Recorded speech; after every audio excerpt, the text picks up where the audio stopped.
I didn't know you guys can get dressed up. You're not your normal Thursday gear. So, very successful day for your defense. What concepts were you using to succeed that way? We were just played a good bit of zone, mixed in a little bit of man, a little bit of pressure, not a lot. Stayed in our base package a lot. And just played stuff that we always play, really.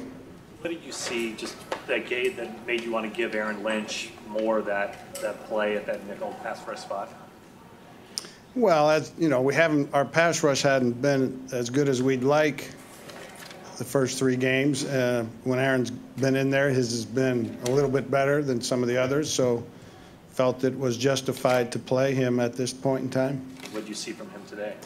Well, you got to let me watch the tape, but obviously I did feel him come loose there once or twice, but I don't really know how he did overall. Go back and look at the Stanford, Oregon game. Did not. No. Chip's team scored a lot of points against you at Stanford. This especially satisfying to do something like this? Or? No, it's another year, another season, new team, new opponent. You weren't even thinking about that? Not at all. How would you compare this defensive effort to others that you've coached here? I mean, this is. It's up there. I don't know if it's the best, but obviously that team has moved the ball and scored a lot of points on most everybody, and somehow, some way today, we found a way to play good defense. But it comes down, at the end of the game there.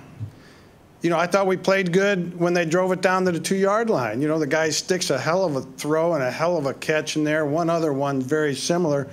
I don't think we played bad in that drive. That's just NFL football. The quarterback makes perfect throws. Receivers make great catches.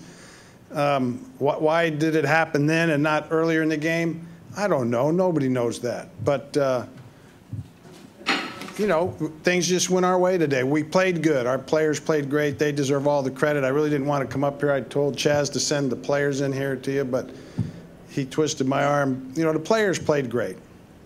How did, on the third and goal and goal from the 1, how well, according to plan, did those plays go? How well according to plan? Yeah. Well, I don't know if you ever plan, 2 plays from inside the 2 with the game on the line. But I will tell you this, the 2 calls that we made on 3rd down and 4th down, we practiced on during the week in those situations.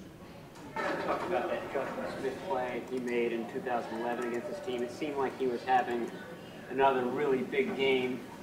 Who stood out to you in this one? I don't know without looking at the tape, but I think all 11 guys stood out. Everybody that was out there, I think, played good. Or you don't hold a team with that firepower and that offensive scheme down the way we did. And a little bit of it, they lost a possession or 2 in the first half due to the turnover touchdowns. But they still had the ball, I believe, 11 times, which is kind of a normal game. How important has Parrish Cox been, not only to play at a high level, but replacing a starter who's injured? Very important. You said you answered your question with an answer. He's played at a high level, and he's gone in there and done a really good job.